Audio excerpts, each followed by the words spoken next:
the biggest development, well, you know, it always happens when you're away from the studio. Off the grid. Yes, they decide to drop massive news and something massive changes. So what's everyone's opinion and thoughts on the Kamala Harris VP pick? It's the most wonderful gift we could have been given. It really is, and everyone, even Ben Shapiro. I don't agree with Ben a lot, but even he's saying this is the greatest gift Republicans could have possibly been given. I think Josh Shapiro of Pennsylvania's just got a lot of baggage that has not come out in the Pennsylvania media. Why are you taking it away from me? The baggage is him being Jewish. Oh, well, you can go there, but he's got other baggage as well. But that's right, in a deeply anti-Semitic party right now, which is again just so ironic. And we'll get into the ironies today of basically what happened to liberalism. How did it fall apart? It had so much promise, and it's basically collapsed, so that we're now an illiberal liberalism today. But no, I think it was an indicator. Yeah, there you go. Scoot in. Yeah, I'm scoot in. Yeah, I think it's an do I need? I don't need this, do I? No, yeah, I've learned to project over the years in my Shakespearean classes. I think it's an indicator they're scared to death. They're going to lose Minnesota, and that this was an act of desperation on their part. Right? You know not to believe these polls. Are you guys familiar with that? Yeah. Right? So it's what's known as a response bias. Rich Barris, my good friend, talks about this all the time. Rich eats, sleeps, and drinks data. That's all he does, and it's all he's been doing for 20 years. He used to work in the financial markets. And then I think he got involved with Charlie Cook in Virginia, who does the Cook political reports. Again, 20, 30 years ago. And he knows anything he could cite exactly how much Nixon won by. I mean, he knows all these crazy stats. He's weird. And he points out that all the polls, when you look at the crosstabs, all the polls are inordinately Democrat sampled right now. Inordinately. It's called response bias. It happened with Mitt Romney after the first Obama debate in 2012. Romney crushed Obama. Then he lost it very badly. Oh, of course. But yeah, the point is that Republicans were finally so excited. Republicans were not animated about their lineup in 2012. So when Romney finally got it, they were pretty nervous. They were pretty worried. Then he cleans Obama's clock, and they couldn't wait to talk to pollsters. So what they found is about 56, 57, 58% of the respondents were Republican demographics. And so it's not coincidence that Romney was kicking Obama's clock a few weeks after that debate. Rich Barris pointed out Romney was never kicking Obama's clock. Never. When you deal with the actual demographic that would come out in that November election day, Romney was always 4 or 5 points behind. Always. There was never a change in it. That's exactly what's happening now. Trump is stronger than he has ever been in either 2016 or 2020, by far. And all these polls that are inflating Kamala's numbers are all trying to hide that fact.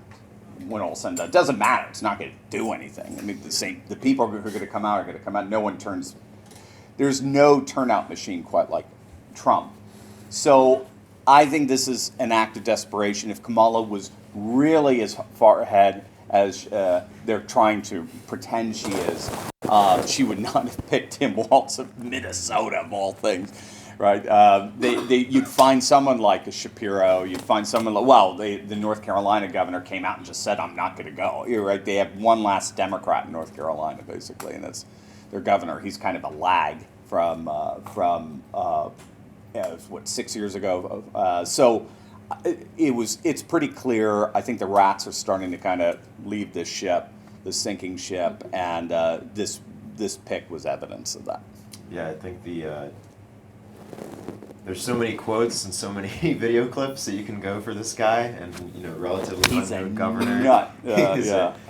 He said one man's socialism is another man's neighborliness. Yeah. So. Oh yeah, good for him. he makes Bernie Sanders look it's great. palatable. Yeah, It's great. It's great when you can just look up Tim Walz 2020 Minnesota and you just see flames in the background, and that's the entire picture. So he's not even in the pictures.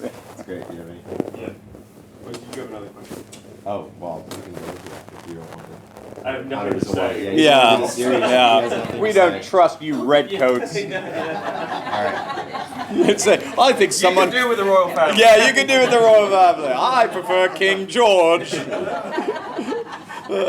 Awesome. And we'll do our fun question then. Connor, I will support you. That's right. He's a monarchist, our lone monarchist. I will support you. There you go. That's right.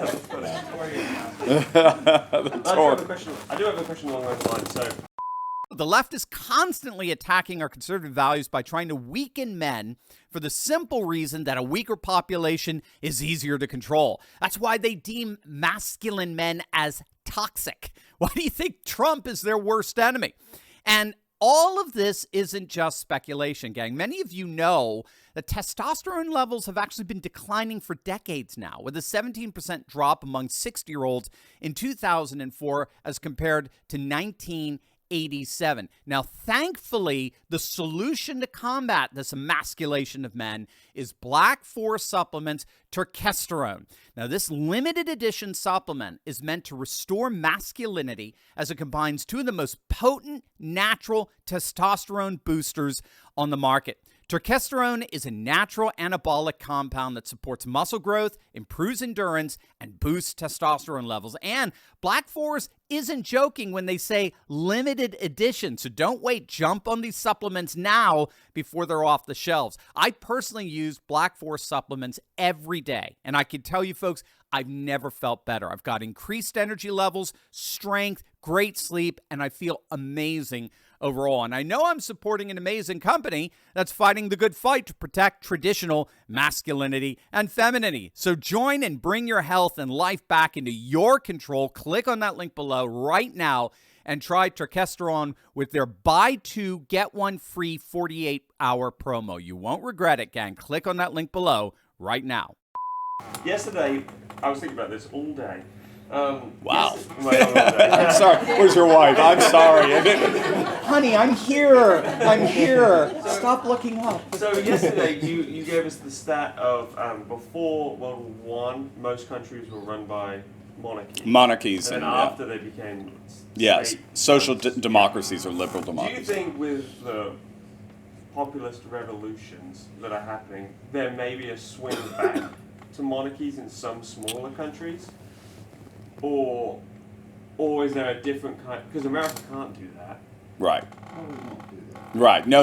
Yeah, we don't have the tradition. No yeah, mechanism, we right? don't. Right. There's no mechanism. Maybe Russia can't do that anymore either. Yeah, it's very interesting because, well, it is interesting because in Russia, you mentioned Russia, there was a poll that came out, it was several years back, probably around 2017 or so, that found that 1 in 3 wanted to go back to the czars. Mm-hmm.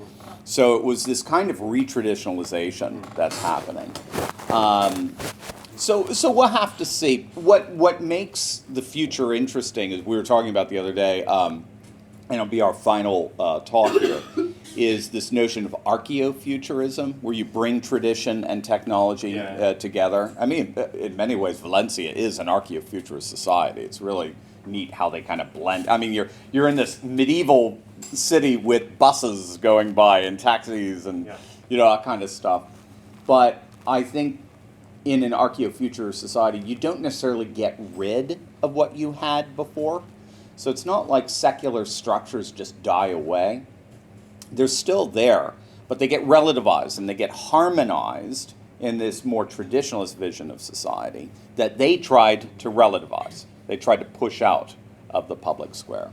So I think it's going to be a blend. Whether they actually go back or not, some do. I mean, theocracies are rising at an incredibly fast rate right now. Afghanistan, the latest one, so their populations are going back. How they go back, it's anyone's guess. Yeah, and it could be massive, like one place could be peaceful and one place. Exactly. Oh yeah. No. Exactly. Exactly. I get that pushback all the time. Like, Dr. Steve, you said everything was going to be harmonious and peaceful, and I said, no, that's not. A new conservative age is right. No, now all our problems are going to be conservative defined, not liberal defined anymore. Yeah. So, like we'll talk about it, but today, what's going on here in Spain is you're seeing a clash of two nationalisms. A civic nationalism represented by the Vox Party and separatist nationalisms that you see in Catalonia that want to actually that are redefining their nation, just like my tour guide redefining their nation in regional terms. I have one capital, Barcelona, and one nation, and that's Catalonia. And I was like, whoa, you're cool, And then that has provoked the ire of Valencia, which is thoroughly unionist. I mean, you're seeing the same thing to a certain extent in the UK. But the point is everyone's going nationalist. Just which kind of nationalism you're embracing. The liberalism is starting to wane.